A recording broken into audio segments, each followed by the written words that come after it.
बिहार में आज हुई एक मुलाकात बड़ी चर्चा में है। नीतीश कुमार और भाजपा अध्यक्ष और स्वास्थ्य मंत्री जेपी नड्डा मिले हैं और उसके बाद नीतीश कुमार का बयान आया है जिसमें उन्होंने कहा है कि 2 बार गलती हो गई आरजेडी के साथ जाने की, अब ये गलती दोबारा नहीं होगी, कुछ भी हो जाए हम उनके साथ दोबारा नहीं जाएंगे। इस तरह का उन्होंने आश्वासन दिया है, भरोसा दिलाया है। मगर फिर भी बिहार में चर्चा है कि नीतीश कुमार क्या पाला बदलने वाले हैं, क्या वो पाला बदल सकते हैं।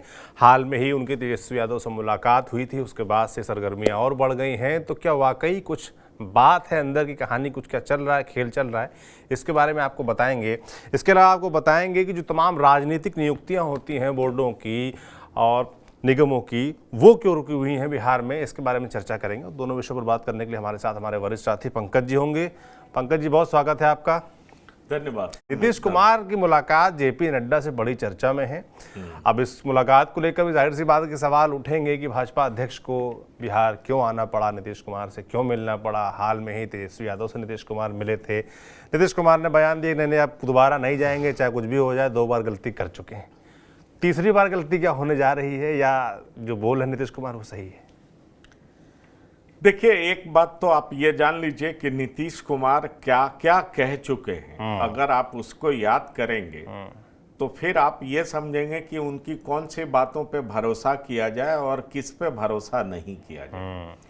जबकि दूसरी हकीकत ये भी है कि आज के डेट में भी नीतीश कुमार मोस्ट क्रेडिबल चेहरा है। मतलब अब इतने साल तक मुख्यमंत्री हैं तो आप समझ लीजिए कि सफलतापूर्वक उन्होंने बिहार में राज तो किया ही है जी। और लोग उनको पसंद करते हैं। ये लोकसभा चुनाव में भी साबित हो गया कि 12 सीटें उनकी आई और 12 सीट जीत करके बता दिए कि नीतीश कुमार की पकड़ अभी भी अपने मतदाताओं पर है। लेकिन सवाल ये उठता है कि जो नीतीश कुमार ये कह रहे हैं कि 2 बार हम गलती कर चुके हैं, आप पाला नहीं बदलेंगे, यही नीतीश कुमार तो पहले कह चुके थे कि हम मिट्टी में मिल जाएंगे, हम आपके साथ नहीं जाएंगे। तो अब दोनों बयानों को आप तौल करके देख लीजिए तो आपको लगेगा कि कब सही बोल रहे थे, कब गलत बोल रहे थे। अगर नीतीश कुमार के स्टाइल ऑफ पॉलिटिक्स को समझने का प्रयास करेंगे तो नीतीश कुमार हर वो काम करेंगे जिससे उनकी प्रासंगिकता बनी रहे। उनकी क्रेडिबिलिटी पे असर जरूर पड़ा है, इधर से उधर, उधर से इधर करते रहे लोग, उनको पेंडुलम और तमाम तरह की बातें कहते हैं, कुर्सी कुमार क्या क्या कहते हैं। लेकिन नीतीश कुमार की जो ये स्ट्रैटेजी होती है वो बड़ी वेल थॉट स्ट्रैटेजी होती है और इस तरीके से वो अपने आप को प्रासंगिक बनाए रखते हैं और जो उनके मतदाता हैं वो उनसे जुड़े हुए रहते हैं।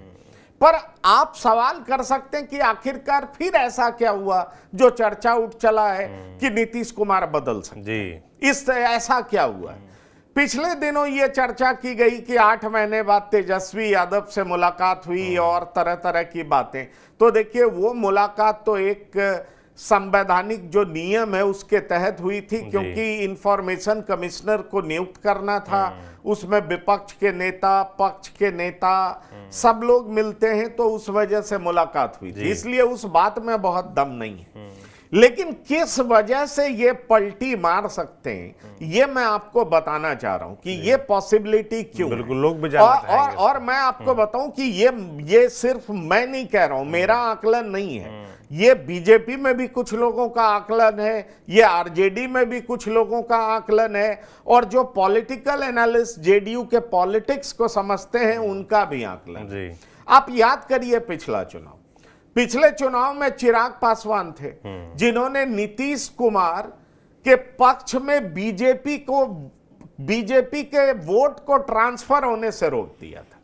बीजेपी के जो वोटर्स थे वो नीतीश कुमार के पक्ष में वोट ज्यादातर जगहों पर नहीं किए और इसीलिए नीतीश कुमार 43 सीटों पर सीमित रह गए थे। और ये नीतीश कुमार को इस बात की इतनी टीस है कि बीच बीच में वो चुनाव कराना चाहते हैं, उनको ठीक नहीं लगता है कि वो तीसरे नंबर की पार्टी क्यों बने। इस बार चिराग पासवान की जगह प्रशांत किशोर है। अब ये प्रशांत किशोर का नाम इन दिनों आप सुनेंगे, आरजेडी वाले कहेंगे प्रशांत किशोर पांडे जी। आप समझ रहे हैं, क्योंकि आरजेडी जाति की राजनीति को सबसे ज्यादा मजबूती से करती भी है और कहती भी है।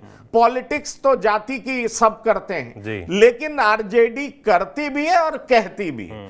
तो जब उनके प्रवक्ता कई बार मेरे शो में बैठते हैं और वो कहते हैं प्रशांत किशोर पांडे, तो इसका मतलब बहुत साफ है कि अरे ये पंडित जी की पार्टी है, अगड़े की पार्टी है, इसको कौन वोट देगा। बिहार जहां पर आप देख लीजिए इतने कितना परसेंट, अगर आप देख लीजिए तो लगभग 80 से 85% पिछड़े और अति पिछड़े हैं जी। तो इन ऐसे स्टेट में पांडे कह करके उनको एक तरीके से यह किया जाता है कि जाति के आधार पर उनको खारिज कर दिया जाए। जी। लेकिन जेडीयू के अंदर यह सोच चल रही है कि पिछली बार चिराग पासवान ने बीजेपी के वोट को ट्रांसफर होने नहीं दिया था जेडीयू में, इस बार वो प्रशांत किशोर हैं जो बीजेपी के वोट को जेडीयू में ट्रांसफर होने नहीं देंगे।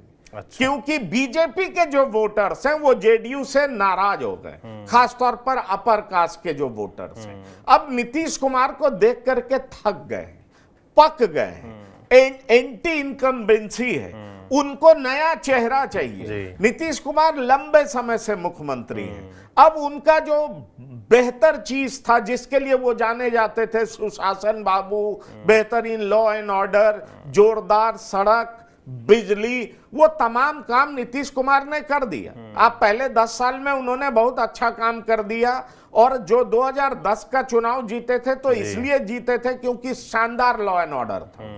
और लॉ एंड ऑर्डर, चूंकि उस समय आप देख लीजिए तो पुलिस के मुखिया कौन थे, अभयानंद थे, और अभयानंद ने जिस तरीके से स्पीडी ट्रायल कराया, शहाबुद्दीन जैसे जो बड़े आप कह लीजिए अपराधी थे जिन पर कई तरह के आरोप थे, उनकी सजा कराई, और उनकी सजा इस तरीके से कराई जबकि सिवान का प्रशासन का हाथ पैर फूल रहा था। आप ये जान लीजिए कि डीएम और एसपी वहां के ट्रायल कराने के लिए तैयार नहीं थे क्योंकि उनका कहना था यहां दंगा हो जाएगा, और अभयानंद बीच में कूदे और उन्होंने कहा कि कैसे दंगा हो जाएगा, इसके लिए हम किस तरीके से उन्होंने ट्रायल करा, और उसकी एक बड़ी कहानी है, बड़ी रोचक कहानी है। और इसी बीच में शहाबुद्दीन के तरफ से, जो कि अब रहे नहीं, गुजर गए, तो उन्होंने एक अपने स्पाइन में इंजरी बता दिया, फिर वो एम्स आ गए, तो एम्स आ गए तो वहां भी ट्रायल हो गया, समझ लीजिए एम्स को ही कैद खाना बना दिया गया, उनका इलाज भी होता रहा और ट्रायल भी होता रहा। तो ये दोनों काम साइमल्टेनियसली अभयानंद जैसे कॉम्पिटेंट ऑफिसर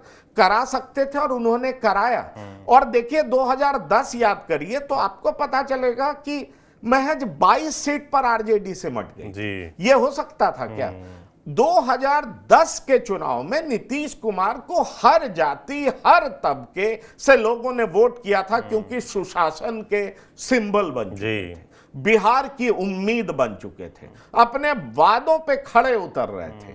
किसी तरीके से विपक्ष के किसी नेता में गट्स नहीं था जो नीतीश कुमार को चुनौती दे सके, उनके किसी काम को लेकर के जनता में आवाज उठा सके। लेकिन वो स्थिति 2012-13 के बाद बदलने लगी।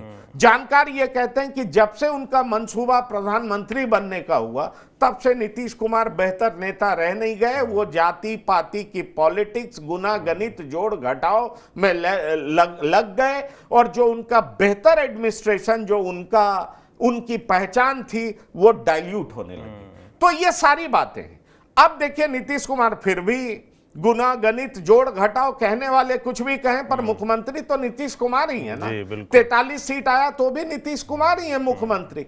अब सवाल उठता है कि इस बार एक सोच बड़ी तेजी से पनप रही है। वो सोच ये है कि जो काम पिछली बार चिराग पासवान किए थे वो काम इस बार प्रशांत किशोर कर गए, तो फिर नीतीश कुमार का क्या हो?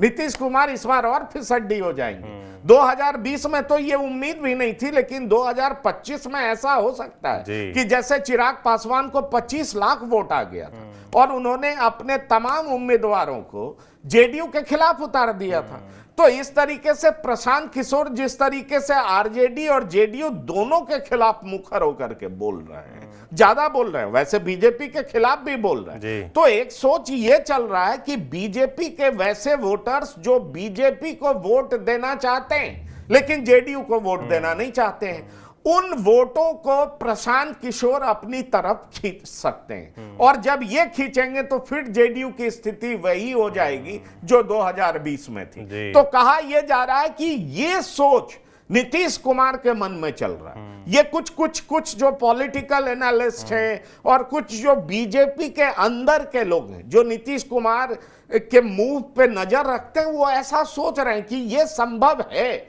और अगर ऐसा होता है तो निश्चित तौर पर नीतीश कुमार को फिर फायदा क्या होगा।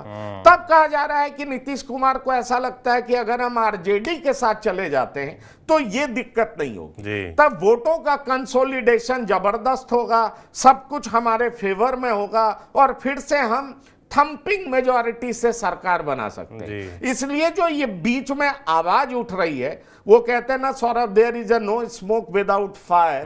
तो अगर कुछ बात होती है तभी इस तरह की बात निकलती है। तो ये सोच है जिससे कोई इनकार नहीं कर सकता। लेकिन एक बात ये भी सच है कि जो नीतीश कुमार 2020 में थे वो नीतीश कुमार 2024 में नहीं है। जो नीतीश कुमार 2010 में थे वो नीतीश कुमार 2024 या 25 में नहीं है। स्वास्थ्य भी एक बड़ा मसला है, कई बार इधर उधर कर चुके हैं, इसलिए बार बार उनको अलग अलग प्लेटफॉर्म से कहना पड़ता है कि पहले ही हम गलती कर चुके हैं, अब गलती नहीं करेंगे, ये कहते हैं। लेकिन जो उनको समझते हैं वो उनकी बातों पे विश्वास नहीं करते। अगर आप पूछेंगे तो मैं भी उनकी इन बातों पे विश्वास नहीं करता, भरोसा नहीं करता, क्योंकि मैंने अभी देखा है 2024 में 23 में क्या बोल रहे थे और 24 में फिर वो आ गए बीजेपी के साथ। तो इसलिए मैं उस पर भरोसा करने लगूं। मुझे लगता है एक पॉलिटिक्स को समझने वाले व्यक्ति के तौर पर इस तरीके से भरोसा करना, मुझे लगता है कि ये बेवकूफी होगी। लेकिन सवाल ये उठता है कि फिर आप कहेंगे कि फिर और भी क्या क्या बातें, क्योंकि और बहुत तरह की बातें हैं जिस पर नजर बीजेपी के लोगों की है, बीजेपी के कार्यकर्ताओं की है, आरजेडी के नेताओं की है, आरजेडी के कार्यकर्ताओं की है। क्योंकि देखिए, कहता सब है, आरजेडी के बड़े नेताओं से आप ऐसे पूछिए फॉर्मली तो कहेंगे आप नीतीश कुमार बैगेज हैं, उनको कौन साथ लेगा। लेकिन सच बात यह है कि नीतीश कुमार आलू हैं, किसी भी सब्जी में बहुत अच्छे से मिल जाएंगे और उसका स्वाद बढ़ा देंगे, ये बात आप जान लीजिए। तो इसलिए नीतीश कुमार की जरूरत सबको है। जब भले ही नीतीश कुमार इधर चले जाते हैं तो उधर लोग कहते हैं क्या क्या क्या फायदा है, और उधर चले जाएंगे तो इधर के लोग कहेंगे कि अरे अब वो बैगेज हो चुके थे।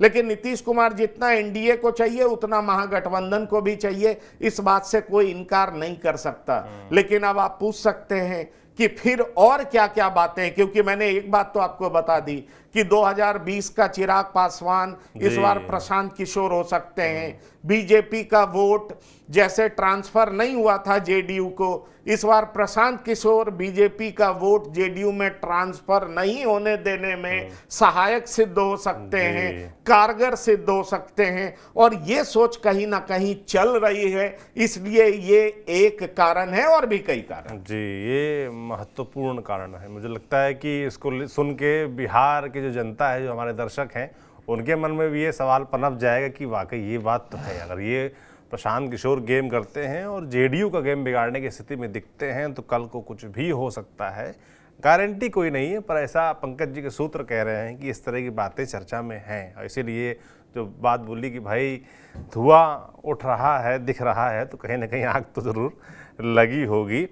दूसरा मुद्दा, ये जो राजनीतिक नियुक्तियां हैं जो उत्तर प्रदेश में लगातार विवादों का विषय बनी रहीं, अब वहाँ तो लिस्ट आने लगी हैं, मगर बिहार में मामला ये फंसा हुआ है। बिहार में तो बंटवारा भी होगा भाई इस तरह की नियुक्तियों का, क्योंकि जेडीयू के मुख्यमंत्री हैं, सहयोगी पार्टी है, और बीजेपी सहयोगी पार्टी है, दोनों और भी तमाम सहयोगी पार्टी हैं। तो क्या इस चक्कर में अटका हुआ है मामला? देखिए, एक बात मैं आपको ये बता दूं, क्योंकि बहुत तरह की बातें जब आप बड़े नेताओं से करेंगे तो बड़े नेता बहुत ही गहरे होते हैं, अक्सर आपसे फोन पे बहुत तरह की बात नहीं करेंगे। लेकिन जब आप मिडिल रेंज के नेताओं से बात करेंगे तो वो बहुत तरह की बातें आपसे कह देते हैं।